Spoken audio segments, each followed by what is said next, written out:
Olá, meus queridos, como estão? Espero que todos estejam muito bem. Eu estou bem, graças a Deus. E mais uma vez nós vamos ouvir um pouco sobre a história de Daniel. Isso mesmo, Daniel tem muitas histórias interessantes de se ouvir. E olha só o que aconteceu com Daniel. Lembra que ele era um judeu, ele era lá da terra de Israel, né? Só que a Babilônia, o rei da Babilônia, mandou que Israel fosse dominado e aí trouxe muitos prisioneiros lá de Israel. Dentre eles, Daniel e os seus amigos, né? Então, depois de um tempo, o rei da Babilônia, ele foi expulsado do seu reinado, isso mesmo. Outros povos, os medos e persas, lá vieram com guerreiros e cavalos e um exército muito grande, dominaram a Babilônia. E agora quem reinava era o rei Dário, isso mesmo, o rei Dário. E todos os dias Daniel orava a Deus, voltado para Jerusalém. Ele se inclinava, ficava de joelhos e em direção a Jerusalém ele orava ao Deus. E Daniel, junto com mais 2 governantes, supervisionava vários funcionários de todo o Império Medo e Persa, um império muito grande. E ele era um dos governantes com mais autoridade, isso mesmo. Ele era um dos governantes com mais autoridade. E Daniel logo mostrou que ele era muito eficiente, mais eficiente do que todos os outros governantes que ali estavam, os outros 2 que dominavam ali também, os 120 funcionários. E ele trabalhou muito melhor do que eles. Então, logo, o rei Dário já considerou a ele ser um dos que vai comandar todo o império, acima daqueles 2 governantes. Então, os outros governadores ficaram com inveja de Daniel, porque ele trabalhava melhor e o rei queria que ele fosse um governante acima deles. Então, eles ficaram com muita inveja. Mas eles não conseguiram encontrar nada de errado no jeito que Daniel governava o império, né? Daniel sempre foi honesto e depois eles pensaram assim, olha só, não há nada que a gente pode acusar Daniel, mas a menos que seja algo que seja contra a adoração de Daniel ao seu Deus. Olha só a mente maldosa dessas pessoas, tentando impedir que Daniel adorasse a Deus. Então eles tiveram a ideia e foram falar com o rei. Então eles disseram, olha só, rei Dário, todos os governantes, todos os funcionários querem que por 30 dias, ninguém seja permitido de orar ao seu Deus, somente orar a sua majestade, ao rei. E alguém que quebre esta lei deve ser jogado numa cova, num buraco cheio de leões. Então o rei pensou assim, certo, eu vou assinar. Então assinou um decreto com esta lei. E as leis dos medos e persas não podiam ser alteradas. Não podiam. Então ele assinou. E quando Daniel soube que ele não podia mais orar ao seu Deus, o que é que ele foi fazer? Ele foi para a sua casa, e na sala de cima de sua casa, se ajoelhou e se dirigiu em direção a Jerusalém e começou a orar. E orava 3 vezes ao dia. Daniel orava 3 vezes ao dia. Ele orava muito a Deus. Ele era muito fiel a Deus. Ele não deixou de orar a Deus, mesmo com esse decreto proibindo ele de adorar ao Deus de Israel.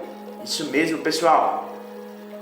Então, os inimigos de Daniel, aqueles governantes invejosos, foram até o rei e disse assim: Vossa Majestade, Daniel não obedece à ordem que você emitiu. Ele ora a Deus regularmente, todos os dias, 3 vezes ao dia. Então ele deve ser jogado na cova cheia de leões, naquele buraco. Então, quando o rei ouviu isso, ele ficou muito chateado, porque ele achava Daniel um rapaz muito eficiente.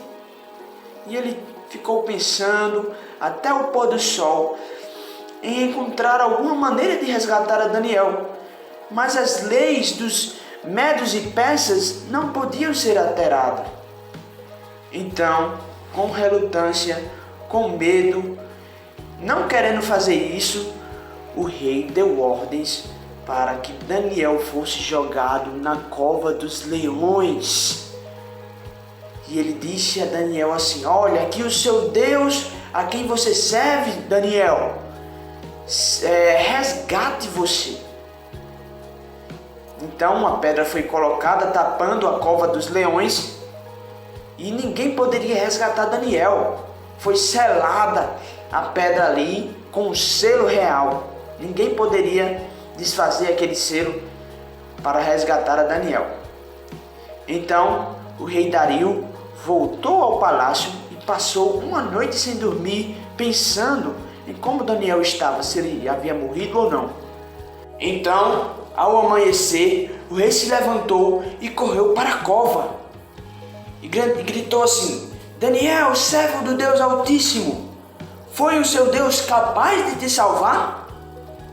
Então Daniel respondeu: Que a vossa majestade viva para sempre. Deus enviou o seu anjo para fechar a boca dos leões, para que eles não me machucassem. Ele fez isso porque eu sou inocente, ó rei. E o rei ficou muito feliz e deu ordens para Daniel ser puxado lá da cova dos leões. Então o rei comandou para que aqueles invejosos que acusaram Daniel fossem jogados lá na cova cheia de leões. E eles foram atacados e todos os ossos dele foram quebrados. Eles morreram instantaneamente. Então o rei Dário escreveu às pessoas de todo o Império Medo-Persa que todos deveriam respeitar o Deus de Daniel, pois ele é um Deus vivo, ele governará para sempre, o seu reino nunca será destruído e o seu poder é grandioso, ele realiza milagres. Ele salvou Daniel de ser morto pelos leões. Olha só que impressionante. Muito bem, então nós vemos aí que nosso Deus, ele é poderoso, ele nos salva, né? Ele salvou Daniel da cova dos leões, ele pode nos salvar de sermos mortos para sempre. Crê em Jesus Cristo e você vai ser salvo. E nós podemos ver que o nosso Deus é poderoso. Então, pessoal, nós temos aí uma atividade para memorizar para os recrutas. Nós temos aí Daniel, capítulo 6, versículo 26, parte B. Pois ele é o Deus vivo. Foi o que o rei Dario falou para o povo. Olha, ele é o Deus vivo, ele reina para sempre e todos devem adorá-lo. Também aí para os aprendizes diz o seguinte: pois ele é o Deus vivo que vive para sempre. O seu reino nunca será destruído e o seu poder nunca terá fim. Daniel, capítulo 6, versículo 26b. Nós vemos, esse é o discurso do rei, dizendo que o Deus de Daniel é o Deus poderoso, que o seu reino nunca terá fim, né? E para os aprendizes, nós temos também o versículo 27, que é: foi ele quem salvou Daniel, livrando-o das garras dos leões. O 26 e o 27 que nós já lemos aí para os discípulos, ok? Então, muito bem, façam atividade e aprendam bastante aí sobre a palavra de Deus, ok? Tchau, tchau, pessoal, e até a próxima semana.